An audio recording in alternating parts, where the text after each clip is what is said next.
दोस्तों नमस्कार। अब क्रोनी कैपिटलिज्म नहीं है, अब नेक्सिस है। यानी 2014 से पहले बीजेपी मनमोहन सरकार पे आरोप लगाया करती थी कि यह क्रोनी कैपिटलिज्म है, कॉरपोरेट के साथ मिलकर सत्ता उन्हें लाभ पहुंचाती है।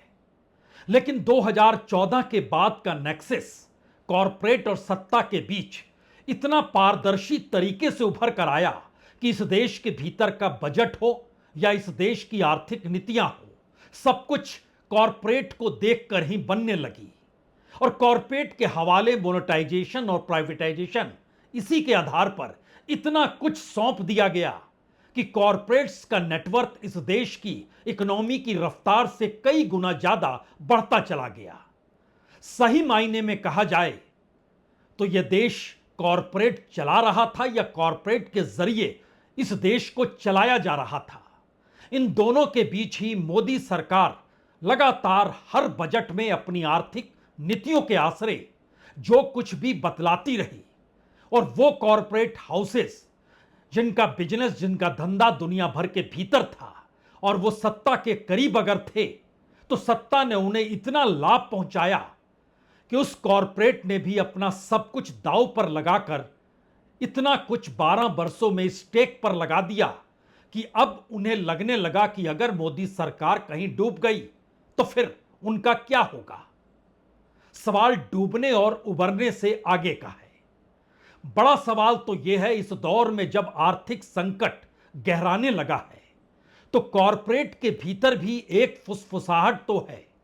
जिन आर्थिक रास्तों के आसरे बीते 12 वर्षों में भारत चला और आगे बढ़ा, कॉरपोरेट का नेटवर्क भी बढ़ा। अब वो अगर डगमगा रहा है तो उसके पीछे वही नींव है जो बीते 12 वर्षों में आर्थिक नीतियों के आसरे कॉरपोरेट को लाभ पहुंचाने की सोच के तहत और इस देश के भीतर बेसिक इंफ्रास्ट्रक्चर भी खड़ा नहीं किया जा सका जो इस देश की इकोनॉमी को संकट काल में संभाल सके। और यही वो वजह है जहां पर अब कॉरपोरेट के भीतर भी यह सवाल है, अगर यही नीतियां चलती रही तो फिर कॉरपोरेट कहीं का नहीं बचेगा। दो सवाल, क्या कॉरपोरेट कोई विकल्प खोज रहा है? और भारत की राजनीति में कोई विकल्प इस दौर में इसलिए नहीं है क्योंकि मोदी सत्ता ने राजनीतिक तौर पर इस दौर के चुनाव के पूरे समीकरण को ही अपने अनुकूल कर लिया है। हो सकता है यह सवाल कॉरपोरेट के जहन में हो। अल्टरनेटिव सोचे तो किसे लेकर आए और किसके पीछे पैसा लगाएं। इस देश के भीतर हर छत्रप तो ढह गया, कोई नहीं बचा। तो राज्यों के भीतर की इकोनॉमी में भी कॉरपोरेट को अगर अब कदम रखने होंगे तो दिल्ली की सत्ता से इजाजत लेनी होगी या दिल्ली का साथ देना होगा। लेकिन नया सवाल तो उसके आगे का है। जब इस देश के भीतर का बाजार खत्म हो रहा है, लोगों की खरीदने की ताकत खत्म हो चली है, दुनिया के बाजार में एनर्जी का संकट इस तरीके से गहराया है कि एक्सपोर्ट इंपोर्ट को लेकर भारत जैसे देश सबसे ज्यादा घाटे में खड़े हो चुके हैं। एक्सपोर्ट हो नहीं पा रहा है, इंपोर्ट जो हो रहा है वो व्यापारिक घाटा बढ़ा रहा है। और ऐसे में करेंसी एशियाई देशों में सबसे नीचे भारत की करेंसी है। पूरे दुनिया के शेयर बाजार में भारत का शेयर बाजार ही क्रमवेश सबसे नीचे है। जो पैसा निकाला जा रहा है और जिस टेक्नोलॉजी के पीछे पूरी दुनिया भाग रही है, भारत उस टेक्नोलॉजी के साथ खड़ा हो ही नहीं पाया। वो आर्टिफिशियल इंटेलिजेंस का जिक्र हो, वो रेयर अर्थ के जरिए इस देश में सेमीकंडक्टर को बनाने का जिक्र हो, यानी आधुनिकतम टेक्नोलॉजी में भारत कहीं नहीं। तो दुनिया का पैसा तो आने वाले वक्त में दुनिया की उस तकनीक को देखेगा और भारत अगर वहां पर है ही नहीं। और यहां के जो कॉरपोरेट्स भारत के सार्वजनिक उपक्रमों के सामानों को खरीदकर सस्ते में औने पौने दाव में खरीदकर अपने नेटवर्क को बढ़ा रहे थे, अब तो संकट उनके सामने भी आएगा। तो क्या कोई मैसेज भी दिया जा रहा है अब सरकार के जरिए, जहां पर अनिल अग्रवाल की कंपनी वेदांत पर छापा पड़ जाता है? और वो छापा इसलिए पड़ता है क्या? क्योंकि उन्होंने अदालत का दरवाजा खटखटा दिया। जेपी ग्रुप से जो खरीद होनी थी, वहां पर जो बोली लगाई गई, नियम अनुसार वह बोली $1.8 बिलियन की बोली सीधे तौर पर अनिल अग्रवाल के हिस्से में जानी चाहिए थी, लेकिन उससे कम की लगी बोली 1.5 वो लगाई थी अडानी ग्रुप ने, तो वो उनको दे दिया गया। ये पूरा खेल समझे उससे पहले कुछ बातें आज बिल्कुल साफ कर लीजिए। भारत के भीतर जो अब संकट काल के दौर में वो कॉरपोरेट बड़े बड़े हाउसेस जो फंस चुके हैं, उसमें एयरलाइंस का बिजनेस है, उसमें टेक्सटाइल पॉलिएस्टर खास तौर पर उसका बिजनेस है, इस देश के भीतर में केमिकल जो स्पेशलिस्ट केमिकल बनाया जाता है उसका बिजनेस है, जो पैकेजिंग होती है फ्लेक्सिबल पैकेजिंग उसका संकट आने वाला है, और जो ऑटोमोबाइल का बिजनेस है उस पर संकट आने वाला है। यानी युद्ध थमा नहीं, दुनिया के भीतर के संकट का असर कम से कम इन 5-6 सेक्टर्स पर जबरदस्त पड़ने वाला है। और भारत आर्टिफिशियल इंटेलिजेंस को पहले ही नो कह चुका है, यानी उस तेजी से आगे बढ़ा नहीं, और भारत के पास एक गलगोटिया मॉडल था, यानी नकल कीजिए और उसके आश्रय चीजों को दिखाना शुरू कर दीजिए। कमोवेश यही रिफॉर्म की स्थिति भारत ने वर्ल्ड बैंक और आईएमएफ के तमाम दिए गए पॉलिसीज को लेकर अपनानी शुरू की, और भारत के भीतर अपना कोई मॉडल खड़ा ही नहीं हो पाया। सिर्फ युद्ध काल के वक्त को भी अगर निकाल दीजिए तो भारत के शेयर बाजार से 50 अरब डॉलर निकाले हैं इस दौर में विदेशी निवेशकों ने। अगर इस दौर को आप निकाल भी देते हैं, यह अलग मसला है कि इस दौर में बिकवाली जो हुई है बहुत ज्यादा हुई है विदेशी निवेशकों के जरिए, जो शेयर बेचकर दूसरे देश में चले गए। जो एफडीआई है वो आज की तादाद में शून्य खड़ी है। भारत के प्रति ऐसी उदासीनता दुनिया भर के बड़े बिजनेस हाउसेस को लेकर या बड़े पैसे लगाने वाले निवेशकों को लेकर जो एक बार आई थी वो 2013 में आई थी, जिसको कहते हैं फ्रजाइल 5, इस वक्त उससे भी बुरी स्थिति है। यहां तक कि जो एमएससीआई का जो इमर्जिंग मार्केट इंडेक्स होता है उसमें भारत की हिस्सेदारी तकरीबन 8% कम हो गई। 19-20% हुआ करती थी, जो आज की तादाद में 12% पर आकर खड़ी हो गई है। इसी दौर में भारत के शेयर बाजार का जिक्र करें तो बीएसई 12% इस 2026 युद्ध के बाद से गिर गया। निफ्टी लगभग 15% गिर गया। बात सिर्फ इतनी है क्या, या बात इसके आगे की है? और अब जब वेदांता ग्रुप पर छापा पड़ा तो क्या यह उस कॉरपोरेट के लिए मैसेज है, हमारे खिलाफ आप मत जाइएगा?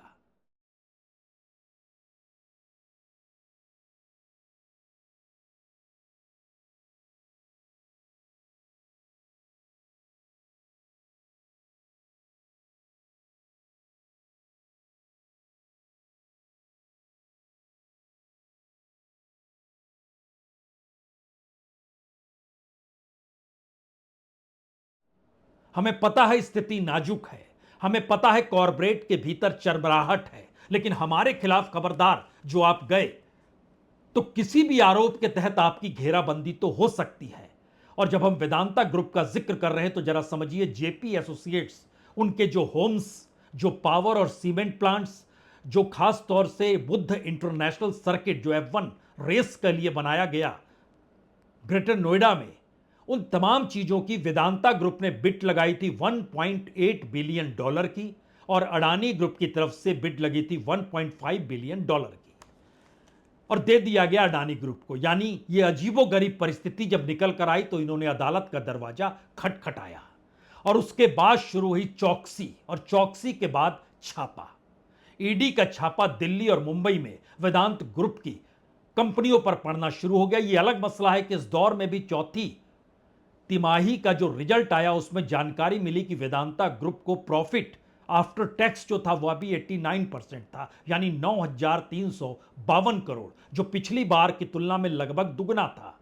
पिछली बार 4,961 करोड़ था, इस बार 9,352 करोड़ हो गया। जो रेवेन्यू था उसमें भी 29% की बढ़ोतरी हो गई। पिछले साल ये 39,789 करोड़ था, इस बार बढ़कर ये 51,524 करोड़ हो गया। तो ईडी कर क्या रही है? वो डिजिटल रिकॉर्ड देख रही है, वो फाइनेंशियल ट्रांजैक्शन देख रही है, वो ओवरसीज डीलिंग्स को देख रही है, क्रॉस बॉर्डर फ्लोज जो भी हुआ है पैसे का उसको देख रही है, और इसीलिए दिल्ली मुंबई में वह छापे लगा रही है।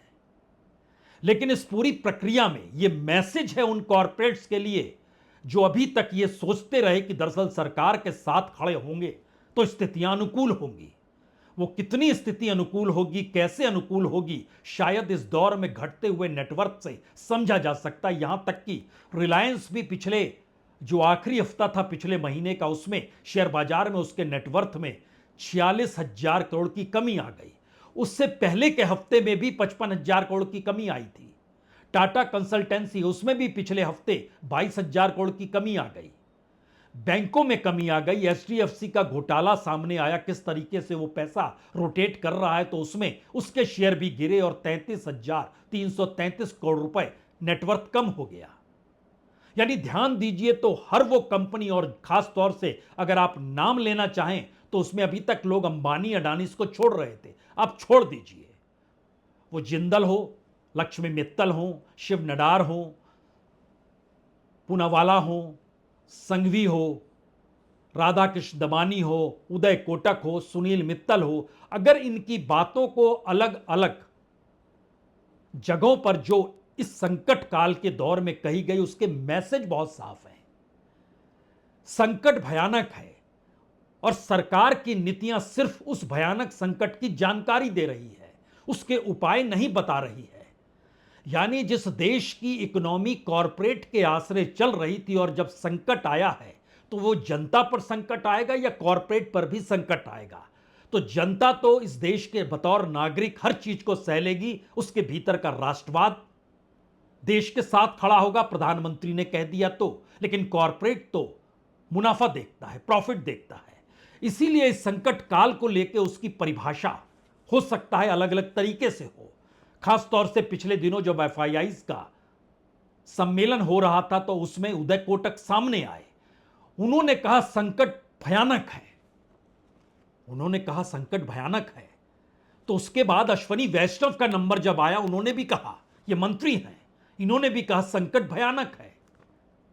किस पे असर पड़ेगा, कैसे असर पड़ेगा, इसको लेकर कोई विजन सामने आ नहीं पाया है।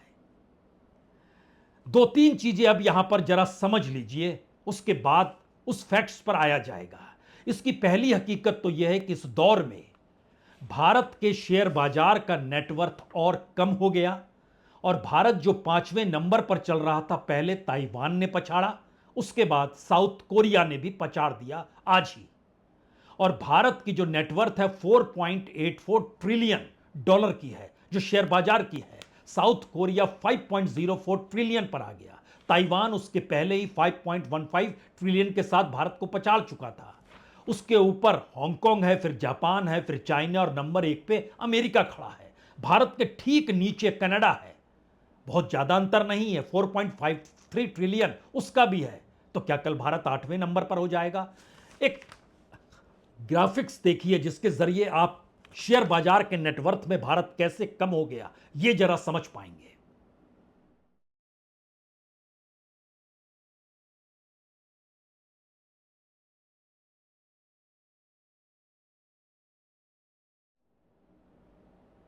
तो शेयर बाजार की स्थिति बहुत साफ बतलाती है कि भारत के भीतर के कॉरपोरेट्स में हलचल मची हुई है। वो जान रहे हैं कि दरअसल विदेशी निवेशक जो पैसा निकाल रहे हैं, उसकी सबसे बड़ी वजह वो टेक्नोलॉजी है। और दुनिया जिस टेक्नोलॉजी को देख रही है, या फिर जिस आने वाले वक्त को जिस टेक्नोलॉजी के आसरे पूरी दुनिया देख रही है, उसमें भारत कहीं टिकता क्यों नहीं है? वो सेमीकंडक्टर का जिक्र हो या आर्टिफिशियल इंटेलिजेंस को लेकर जो पैसा कंपनियों में लगाया जा रहा है, इसीलिए तो पहले ताइवान और अब साउथ कोरिया आगे निकल गए। लेकिन इसका एक दूसरा हिस्सा भी है कि देश के अंदर की इकोनॉमी क्या उतनी मजबूत अब बची नहीं? कल तक एसबीआई और एलआईसी के जरिए या घरेलू निवेशकों के जरिए कुछ भरपाई तो हो जाती थी, लेकिन अभी भी भरपाई के तरीके सिर्फ इतने हैं, एक दिन 1000 पॉइंट नीचे तो अगले दिन 100 पॉइंट ऊपर किसी तरीके से कर दें, और एक स्थिति बनी रहे कि इस देश के भीतर करोड़ों छोटे निवेशक जो हैं, उन लोगों का गुस्सा कहीं उभर कर सामने ना आ जाए। तो लोगों का गुस्सा भी रोकना है और कॉरपोरेट के भीतर की हलचल को भी रोकनी है। तो कॉरपोरेट को तो चिताया जा चुका है, जो कि छापा मार दिया गया ईडी के जरिए अनिल अग्रवाल की कंपनी पर, जो कि काफी करीब माने जाते थे सत्ता के। लेकिन एक झटके में जैसे ही उन्होंने नियम कायदे का जिक्र किया, और अदालत का दरवाजा खटखटाया ये कहकर हमें मिलना चाहिए था जेपी एसोसिएट्स, ये कैसे आपने अडानीज को दे दिया, तो एक झटके में चीजें क्या वाकई इसीलिए पलट गई? और अगर इसलिए पलटी तो फिर देखिए शेयर बाजार के भीतर दुनिया में भारत नेगेटिव में है, -2% के शेयर बाजार में नेगेटिव पर, यानी यहां पैसा लगाइएगा तो आपको लाभ नहीं मिलेगा। अमेरिका में पैसा लगाइएगा तो 60% पॉजिटिव में गया है। ताइवान में लगाइएगा तो 112% पॉजिटिव में गया है। साउथ कोरिया में लगाइएगा तो 228% पॉजिटिव में गया है। जापान में भी 71% पॉजिटिव में भी गया है। भारत नेगेटिव में है और शायद यह नेगेटिव वाला एस्पेक्ट ही कॉरपोरेट के भीतर अब एक नए अल्टरनेटिव को खोज रहा है। वो चाह रहा है कि कुछ अनुकूल परिस्थितियां इस देश में राजनीतिक तौर पर बन जाए, या बनाने में क्या वो मदद कर सकता है? यह मैसेज सरकार के पास तो है, लेकिन इस मैसेज को उभरने ना दिया जाए या कॉरपोरेट को बताया जाए कि हमने तो बहुत कुछ आपके साथ मिलकर किया, आपका भी बहुत कुछ स्टेक पर है, तो हमारी भी गद्दी स्टेक पर हो जाएगी। हम दोनों साथ खड़े हों तो ठीक है, लेकिन फिर जरा देखिए भारत के शेयर बाजार नेगेटिव में और दुनिया का हर शेयर बाजार पॉजिटिव में क्यों?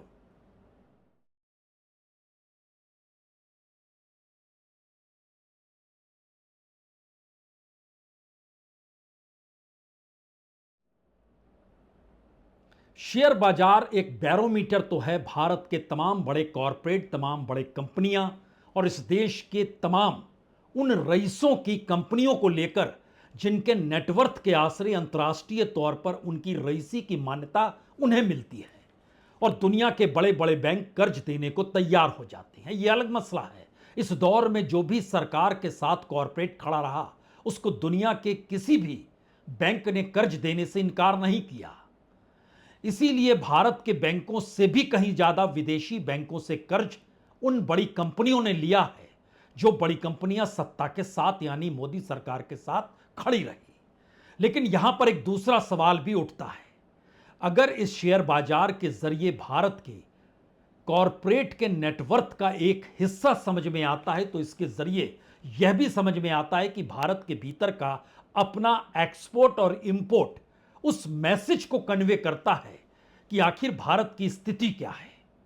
क्योंकि बड़ी बड़ी कंपनियां एक्सपोर्ट और इंपोर्ट के बिजनेस में जुड़ी हुई है। चाहे रिलायंस का जिक्र कीजिएगा तो फिर आप पेट्रोलियम प्रोडक्ट्स का जिक्र कीजिएगा। इस देश की बड़ी बड़ी कंप्यूटर वाली कंपनियां, टेक, उसका जिक्र होगा। तो एक क्षण के लिए जरा आप सोचिए कि एक्सपोर्ट और इंपोर्ट में भारत का व्यापारिक घाटा दुगना से ज्यादा बढ़ चुका है। आप कहेंगे कैसे?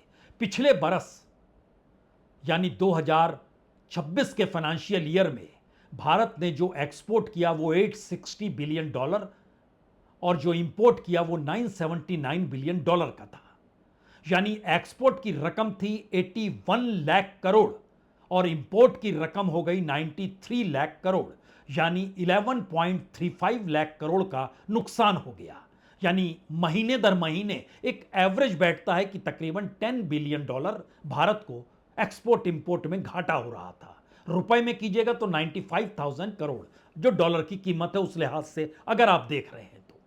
लेकिन एक झटके में दूसरी चीज सोचिए, ये जो मार्च के महीने में युद्ध की परिस्थिति गहराई, अप्रैल के महीने में गहराई, इन 2 महीनों के भीतर का जो घाटा है ये दुगना हो गया। इसके पिछले साल हर महीने का घाटा था $10 बिलियन का, मार्च के महीने में यह बढ़कर $21 बिलियन हो गया। अप्रैल के महीने में यह बढ़कर $28 बिलियन हो गया। यानी अगर यह रफ्तार कंटिन्यू कर गई तो जो व्यापारिक घाटा भारत का है वो 11 लाख करोड़ से बढ़कर 20 से 25 लाख करोड़ हो जाएगा और यह पैसा आपको फॉरेक्स रिजर्व से निकालना पड़ेगा। संकट यही है। लेकिन भारत का एक और संकट है। भारत जो एक्सपोर्ट करता है उसमें 50% के करीब सर्विस होता है। वो कोई प्रोडक्ट नहीं है, वो सर्विस से जुड़ी हुई एक्सपोर्ट की चीजें होती है जिससे भारत की कमाई होती है। सामानों की तादाद 50%। अगर इस स्थिति में समझे तो भारत जो एक्सपोर्ट कर रहा था इंजीनियरिंग गुड्स को, संकट उस पर गहरा गया है। जो पेट्रोलियम प्रोडक्ट था, संकट उस पर गहरा गया है। जो सर्विस सेक्टर था, संकट वहां भी आ गया है और जो सी फूड और एग्रीकल्चर था, जो चाइना और अमेरिका को दे रहा था, अब जो न्यू ट्रेड डील अमेरिका के साथ हो रही है, वो उल्टा खेल खेलना चाहता है कि हमारा सामान आप लीजिए। और भारत जो सामान मंगा रहा था बाहर से, क्रूड ऑयल, कीमत और बढ़ गई। इलेक्ट्रॉनिक्स के सामान थे, गोल्ड था, इन सब को लेकर स्थितियां नाजुक हो गई। और खाने वाला तेल भी था, उसकी भी स्थिति नाजुक हो गई। स्थिति नाजुक है। अब यहां पर अगला सवाल है कि इस देश के भीतर बड़ी तादाद में जिनके पास जो भी पैसा है, जो कॉरपोरेट के आसरे सोच भी रहे थे, संकट वहां पर गहरा गया। और इसीलिए सीआईआई के सम्मेलन में वह उदय कोटक हो या फिर अश्वनी वैष्णव हो, दोनों कह रहे हैं जबरदस्त संकट है। It's coming, and it's coming big, and the consumers have not felt the pressure at all. And think about a consumer with limited income having to spend more directly on fuel and indirectly on other items for fuel, or dependent on fuel. The shock is coming. We have old inventory. I don't think you're very far away from the shock, unless, and this is where I don't have an answer, and I suppose none of us have an answer. We are living in very turbulent times. For no fault of ours, for a war which is there between two different countries in our neighborhood, the entire world is getting affected by it. And of course, we are also affected by it, because we have a large energy import infrastructure which has to be met through our foreign currency reserves. तो मंत्री ने भी कहा और उदय कोटक ने भी कहा, संकट गहरा है। लेकिन इसके आगे का सवाल यह है कि बीते 12 वर्षों से जो अर्थव्यवस्था चलाई जा रही थी, उस अर्थव्यवस्था का साथ अगर कॉरपोरेट छोड़ दे तो क्या होगा? अगर उस इकोनॉमी के पैरेलल में वह किसी दूसरी पॉलिटिकल पार्टी के साथ खड़ा हो जाए तो क्या होगा? इस देश के भीतर में जो इकोनॉमी पॉलिटिकल तौर पर मौजूदा बीजेपी की सत्ता को इलेक्ट्रल बॉन्ड के जरिए से लेकर पॉलिटिकल फंडिंग जो कराती रही, अगर वो थम गई और आने वाले वक्त में और थम जाएगी, तब क्या होगा? और इस परिस्थिति के आगे का समाचार यह भी है कि दरअसल सीबीआई और ईडी अगर वह रुक गई या एकमात्र हथियार वही है, तो अगर वो उससे ना घबराए, वो कॉरपोरेट सेक्टर जो ये मानकर चल रहा है कि अगर इसी चक्रव्यूह में फंसे रह गए तो आने वाले वक्त में कोई प्रोग्रेस रिपोर्ट तो सरकार दिखा नहीं पा रही है, वो अंतर्राष्ट्रीय छवि के आसरे, भारत के बाजार के आसरे और अमेरिकी डील पर टिकी हुई है। कच्चा में माल चीन से चाहिए, उसी से भारत के तमाम प्रोडक्ट्स बन पाएंगे। डील, ट्रेड डील जो हो उसमें अमेरिका साथ दे तो यहां के कॉरपोरेट रुक पाएंगे। शायद इसीलिए कहीं सरकार दुनिया के मानचित्र पर अमेरिका और चीन के लिए नतमस्तक हो गई है। यह सवाल इसलिए क्योंकि जैसे ही आप देश के भीतर कदम बढ़ाएंगे तो नया सवाल तो यह भी है, लोगों की जेब में पैसा नहीं है।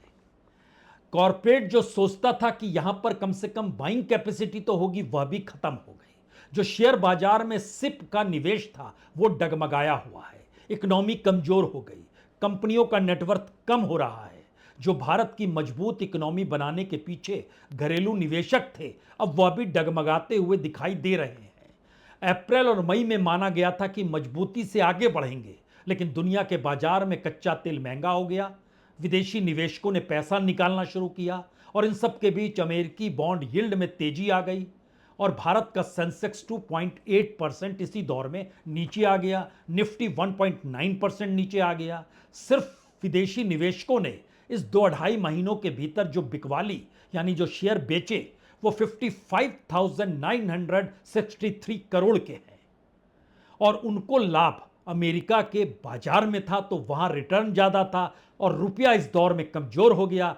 इन सब के साधन में ना तो हमारे पास एनर्जी बची, ना ही हमारे पास करेंसी बची। ना एनर्जी है ना करेंसी है, तो ऐसे में लोगों के खर्च को कैसे पूरा करें? और कॉरपोरेट का मुनाफा तो दूर की गोटी हो गई, तो नेटवर्थ एक सबका गिरते हुए दिखाई देने लगा। सरकार की निगाहों में अभी भी तेल की कीमत है, रुपए की चाल है, विदेशी निवेशकों के रुख पर नजर टिकी है। आरबीआई की मौद्रिक नीति क्या होगी, वो फेल हो चली है। जो मानसून है वो फेल हो चुका है। ग्रामीण इलाकों की मांग बढ़ रही है, वहां सामान पहुंचा पाने की स्थिति में कोई आ नहीं रहा है। जो मैन्युफैक्चरिंग सेक्टर था वो लगातार नीचे आते चला गया। ऊर्जा ढांचा हमने तैयार किया नहीं, डेटा सेंटर में निवेश किया नहीं, आर्टिफिशियल इंटेलिजेंस पर काम किया नहीं। और इन सब के बीच हम बातचीत अब कर रहे हैं। हमारे जो कॉमर्स सेक्रेटरी हैं दर्पण जैन, और जो अमेरिका की तरफ से टीम लेकर आए हैं ब्रेंडन लिंच, उनसे बातचीत हो रही है कि बायलैटरल रिलेशन कैसे मजबूत हो, जिससे टैक्स हमसे आप कम से कम ले पाएं। लेकिन नया संकट तो उसी कॉरपोरेट का है जिस कॉरपोरेट के आसरे भारत की पॉलिटिक्स और भारत की इकोनॉमी दोनों मिलकर चल रही थी।